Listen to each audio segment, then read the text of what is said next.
All right, everybody, welcome to a brand new episode of the On the Ropes Wrestling Podcast. I'm Oscar Rendon. And I'm Ray Dunmire. And today we got a special treat for you guys. In studio, Michael Elgin. Mike, how you doing? I'm doing pretty good today. Yeah? Well, I mean, we got you here because, first of all, you're going to have a big main event against Brian Cage at Slammiversary this Sunday. It is this Sunday. Yep. Yeah. And first of all, I just want to get your thoughts on like the whole match and the build-up. Like, it's been pretty incredible to see you debut in Impact Wrestling and then to really quickly kind of just skyrocket into the title picture. Like, what's that been like for you?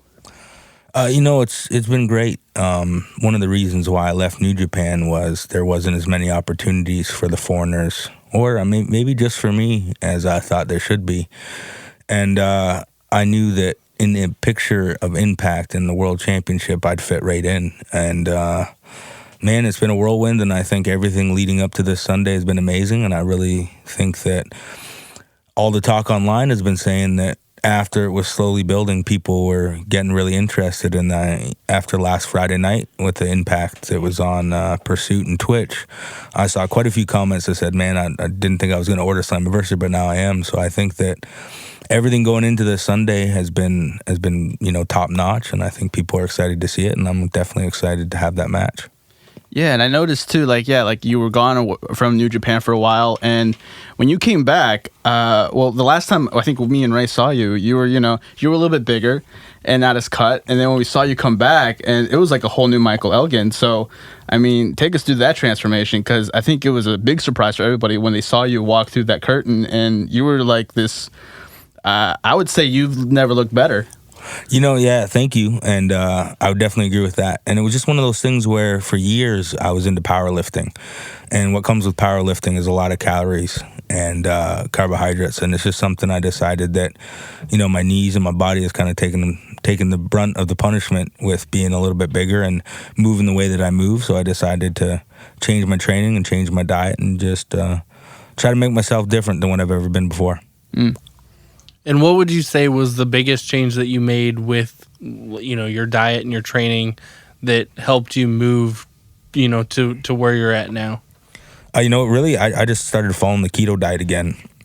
It had been years since I'd done that, and as I said, just because of powerlifting, you need to kind of intake the carbs a little bit heavier, especially around your training days and training hours. So I just cut all my carbs out and followed a keto diet and started training more like a bodybuilder than a power lifter. And it felt like it came off fairly quick. So yeah, and I'm also interested in wondering, because I know you have a school here in St. Louis that is like eating and diet kind of like I want to say like a course, but like, do you kind of talk to your students about that, like the importance of it? I definitely talk about the importance of eating properly in the gym. But the way I was brought up, I'm kind of old school in the sense of if they really want to change, they're going to come to me and ask. I'll tell them how important it is, but then it's up to them on their own time whether they want to figure out a diet, figure out a training program. And I don't mind answering questions if they ask them, but I'm not going to just say, hey, follow this, follow this.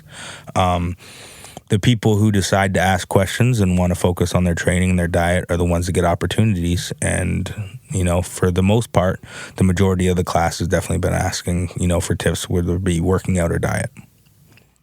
And I think this class, just to kind of talk about the students that you have right now, it's all over Twitter about, Riley McGuire and I think his name is Nick. Yeah, Nick King. Right. So these guys, how long have they been training with you, and where do you think they are in their progress, and how do you think that you've attributed to that? Nick's been with me, trying to think, about a year now, just over a year, and he debuted in December. And Riley's been with me about a year and a half, and he was wrestling prior to coming to my training class, but there was just like the finer details of wrestling that he didn't quite know yet. And I focus on that kind of stuff because of my time with Ring of Honor, my time with New Japan is kind of a different monster, and I know a lot of people look at wrestling as like spot heavy, but when you're trying to be a top guy, you got to focus on why and when you do spots, and I really try to focus on that within the school, and I think that has really helped Riley since he started with me, and definitely Nick. His only training was with me, and man, he was training maybe 3.5, 4 months before his first match. He just caught on. Yeah, he's doing really great. Like, he's about 7 months in now, and he did a show for a friend on Saturday in Belleville, and the guy messaged me and said, man, Nick's really good. I was surprised to hear he'd only been wrestling for 7 months. So both of those guys are doing great, and everybody else coming to the school. You got Jake Lander out there and Logan James who are doing a lot. It's definitely in IW Mid-South and Black Label Pro. So the school's going good. Everybody's really, really putting in the work. I know that Sophie King just debuted for Rise this past weekend as well. So I'm really proud of all the students, and they're really putting in the hard work. And as I said, those are the type of students that have been asking about the diet and training and everything like that. So, they're seeing the benefits of all the hard work put in. Yeah, and to me, it's astonishing just watching their progress. Like, and I mean, me and Ray, we haven't been able to travel as much to see all these shows, but like on Twitter and kind of just seeing their not only their following growing, but to see that they're improving in the ring and that they're really, and they don't have to do this, but they're always, messaging or putting out on Twitter that like, oh, it's Michael Elgin training. It's like I imagine that's gotta feel pretty good whenever like you're seeing like all your students going out to these different locations out in the United States and finding success. Yeah, it's kind of like one of those proud father moments. You know what I mean? I really take wrestling very seriously. It's been something I've been doing for over half my life now, and something I've been fortunate enough to make a living at since 2009. And I take it, as I said, really seriously. And at the dojo, I tried to help them take it very seriously. I'm not telling them to drop everything and just wrestle. I know that everybody has a life, and it takes time to get to a point where you're solely wrestling. But for the most part, all my students have been taking it very seriously. They want to get on the road, they want to travel, and they're really putting in the reps, and they're all seeing the benefit. And it's their hard work that's getting them there. I was just the lucky one that was able to show them how to do things in the right path to go on. But it's it's their will and their hard work that's really putting them in the eye view. And how long was it until you were just solely just wrestling? Well, my first match ever was in November of 2003, and I started making a living in about December of 2009. So just past 6 years. Wow. So, I mean, I guess, yeah, like overnight success really isn't like in wrestling. It's not overnight success. You really have to put in the work. It's one of those things where there's no one right way. Some people never thought about wrestling in their life and get signed to WWE and make great money and make a living. And some people love wrestling, training, and for whatever, maybe they're super tall, maybe they're in great shape. I don't know what it is. And they get called up within months of training and months of having matches. All I know is the one way that I've seen work time and time again is hard work, whether it be in the gym, diet, doing as many shows as you can, traveling, putting the miles on the car. And that has been, everybody I've seen go through that path have seen at least some success. And I knew I wasn't going to be the wrestler that went straight to WWE. Growing up, I was a huge fan of guys like Dean Malenko and Chris Jericho and Eddie Guerrero, those guys that wrestled in Japan and Mexico and traveled all over the United States, had their break in ECW before going to WCW. And I knew that was the kind of path I was going to have to take to see success. And that's something I preach to my students. I tell them, there's no one right way. You never know what's going to happen. But for sure, if you put in the work and you put in the time, you're more than likely going to see some success. And so knowing that, you said from the beginning you kind of knew you weren't going to be the guy that goes directly to WWE, was that a benefit? Almost like I know where I'm starting off at, and I know that I can only get better from here, whereas someone who's kind of just trying to pursue the WWE and not really kind of like thinking about like, if I go here, I can learn this, and I can hone my craft here. And if I go here, I can learn something new. And they're just kind of almost in their own head a little bit. Like, is that a benefit, or do you think that's kind of detracting? I believe it's a benefit. I think if you look at the landscape of wrestling, you see the people who have traveled and put on the miles and been to different countries, and they're mostly the people who are very successful now. Yeah. And they're the ones that are still on TV and doing so. And again, there's guys like Kofi Kingston. You know, I know he had training. I know he did indies, but he wasn't somebody you ever heard of doing like a Ring of Honor or something. So Right. it's hard to say, you know, what the benefit is. I think the benefit is different for everybody. The benefit is much different for everybody. I think for me and for most people, that benefit is great because then you see a lot of guys who didn't take that path and they're kind of struggling, you know. Not to put anybody on the spot or say any names, but I mean, a lot of the guys who might be coming from NXT and go to TV and they kind of just flounder and either don't do much and have to go back to NXT or maybe leave the company are guys that never really had the benefit of the different styles and the different companies and really put in the miles to go to different areas and learn different styles. And I think that definitely hinders some people, but like I said, there's also people that it doesn't hinder. But personally for me, I think with just age and immaturity when I was younger, I think having to get on the road and be mature to drive long hours in a car at the age of 16 and be responsible for that really helped me grow as a person and a performer. So I definitely think for me, myself, I needed to do what I've done and take the path I've taken to definitely benefit the way I have in wrestling. And being in the stage of your career that you're at now, you've had some amazing matches with amazing people. Is there anybody that you have not yet had that opportunity to get in the ring with? You know, the three people that I really wanted to have singles matches with before I left New Japan were Will Ospreay, Kota Ibushi, and Shingo Takagi. And hopefully, you know, sometime down the road, I'll get those three matches.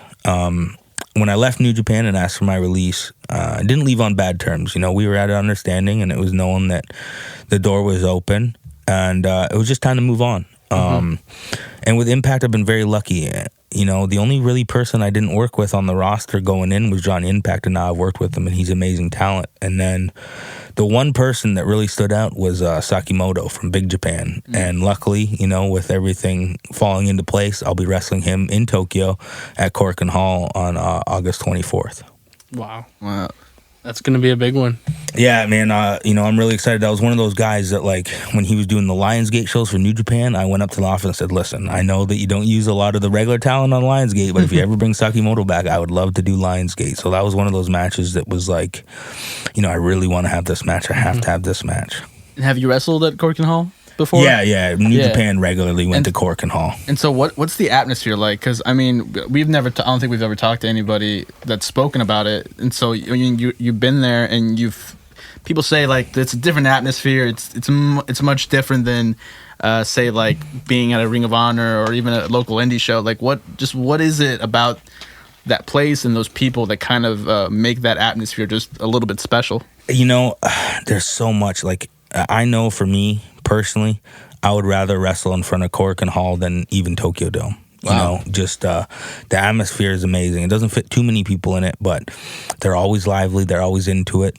And just the Japanese fans are so respectful, you know. Not to hate on American crowds or North American crowds or anything like that, but sometimes fans get caught so much up in wanting to be part of the show, they don't sit back and enjoy the show. And I feel like in Japan, that's something that they do. They all are there to watch this event, and they look at it like a fight, not like a wrestling match like we do in North America. And man, the crowd is just unbelievable. As I said, it's easily my favorite building ever to wrestle in front of, and the fact that I'm wrestling Sakimoto there is just like a dream come true.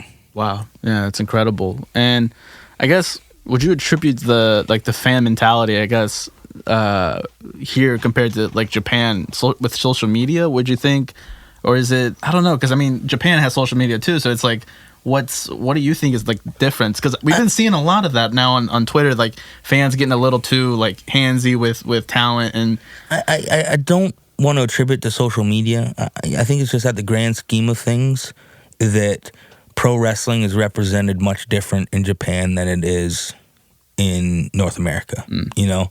And that's not anybody's fault, or I shouldn't say it's not just one group of people's fault. You know, it's us as the wrestlers. We open up a little bit too much. Promotions over the time have opened up a little bit too much, and it's just telling people that, hey, this is a show, be part of a show, instead of, hey, this is sporting event, be part of a sporting event. And in Japan, it's really represented as a sporting event. Like, I mean, even with New Japan on the buses, you have Bullet Club on one bus, you got New Japan Talent on one bus, you got Chaos on another bus, Suzuki and LIJ on their bus. Like, everybody's separated because when they show up to a building, the fans are there. So then the fans see, okay, that's Bullet Club's bus. That's New Japan. So it's still respected as a sport rather than entertainment. And I think that's just a difference. And as I said, that's not necessarily a bad thing. It's just a different thing. Right. And so now with Impact, your first night at Impact, going straight for Brian Cage, is that, I mean, there's no better way to go about it, coming into a promotion, right? No, not at all. To me, and it's not, the championship makes the wrestler. The wrestler definitely makes the championship. But with the confines of pro wrestling, what pro wrestling is, if you're a champion for a company, it means that you're a great talent. It means that you're leading the company into the future. And to me, that means a lot. That's a lot of faith put on a person. So to go in and want to be world champion, I think is what we should all be striving to be. That signifies that you're the best at what you do.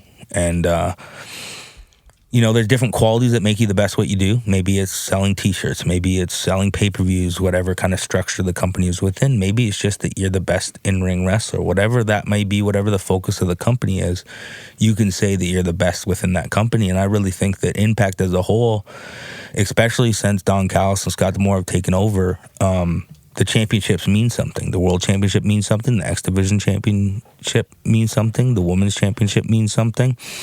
The tag team titles mean something. And that, to me, is what pro wrestling should be about. We're going out there and we're fighting, but what are we fighting for? We're fighting to be champion, right? If you look at MMA, everybody wants to be the champion in their weight class. If you look at boxing, everybody wants to be champion in their weight class. If you watch, you got a Stanley Cup T-shirt on right there, right? If you're playing hockey, you want to be the Stanley Cup champion. Right. If you're playing basketball, you want to be the NBA champion. It's just, to me, that's what makes this a sport, is if we're fighting for something. And that something should be a championship. So going after the championship, as I said, just states that I want to be the best, and being champion means I'm the best. Yeah, and I think what people might be surprised too, I think because like you mentioned, like with the build-up with you and Brian Cage, people were like, oh, I'm surprised that I want to buy the pay-per-view to watch this match. It's, from aesthetic, you guys kind of look similar. You guys are well built and strong and pretty jacked. And so whenever you guys kind of go out there and pull out some pretty amazing, like we've seen you wrestle live, and I don't even think we've seen you wrestle like at your like 100% like main event mode. So, like, what can fans kind of like expect from you and Brian Cage that, like, from the outside looking in, they wouldn't expect? I think that people have high expectations, but I have put so much pressure on myself for Sunday to have the best match in Impact history, which you got to look back. You got AJ Styles against Samoa Joe against Christopher Daniels. You have big matches with guys like AJ, big matches with guys like Rob Van Dam, and just so many guys. Kurt Angle, you know. A lot of people have been through those doors, and a lot of great matches have happened. And I feel that I work best when there's pressure on me. Going back to Ring of Honor, I had my first big main event against Davey Richards, and I don't think there was great expectations, but I put pressure on myself that, hey, if this is the match that people remember from this weekend, WrestleMania weekend in Florida in 2012, then guess what? That makes me a star. And I put that pressure on myself, and we walked out, and that was the match that was talked about that weekend. So when you put that kind of pressure on yourself, if you can handle it, and I think I've proved that I can handle it now, magic happens. So I'm going in there, like I said, trying to have the best match that's ever happened in Impact and the best match I've ever had. And, I'm going to have to kill myself to not be able to do that, because I'm going in and that's what I'm determined to do. And as I said, the pressure of the world is on me for Sunday, and I'm definitely looking forward to making it happen. Yeah, and even in the weeks leading up to Slammiversary, I mean, you and Cage have both put in probably the biggest beating that I've ever seen on each other. And if that's what we have to expect, this coming Sunday, that's gonna be a hell of a show. Yeah, for sure.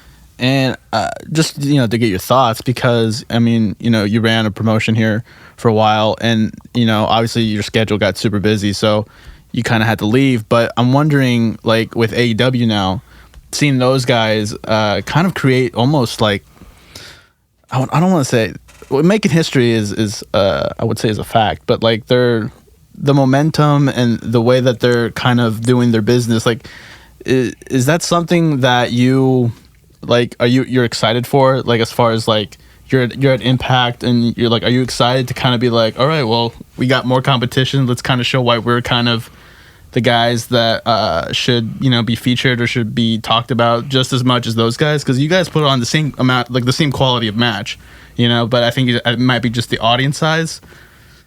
Yeah, there's multiple reasons to be excited for that. One, I think that as AEW continues to succeed, more people within the TV world and the wrestling world are going to want more products. And Impact's been around a long time. I think people forget, like, Impact's lasted longer than ECW and WCW. Right, We got a lot of life in us, and the roster right now is unbelievable. Everybody's going out there and working their tails off and having must-see matches week in and week out. And I think that their success is going to help the wrestling world, and I think as long as us at Impact, the whole roster, continues to do what we're doing, and that's go out there and leave it all out in the ring and have the best matches possible, I think you're going to see a lot of viewership up and a lot of numbers up and be able to run bigger buildings with Impact, because as I said, man, the roster is top notch and everybody has that same mentality, Right.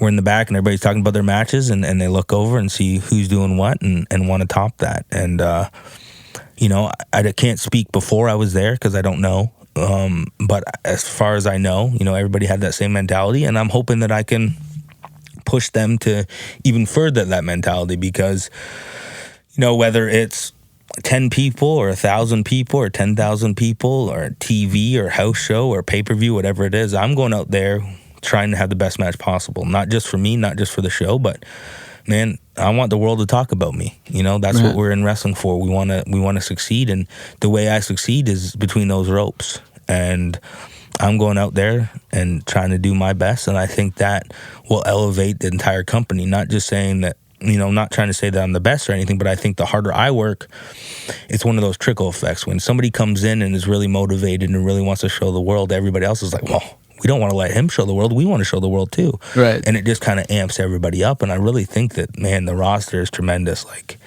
I know AEW has a great roster. I know WWE has a great roster. New Japan, Ring of Honor, all these places have great rosters. But, man, I feel like sometimes the Impact roster is being slept on, and I don't understand, because they're just so good. Like, I mean, Josh Alexander and Ethan Page are tremendous. I've known them for years, and they're amazing. The Rascals, amazing. Ace Austin is doing great things.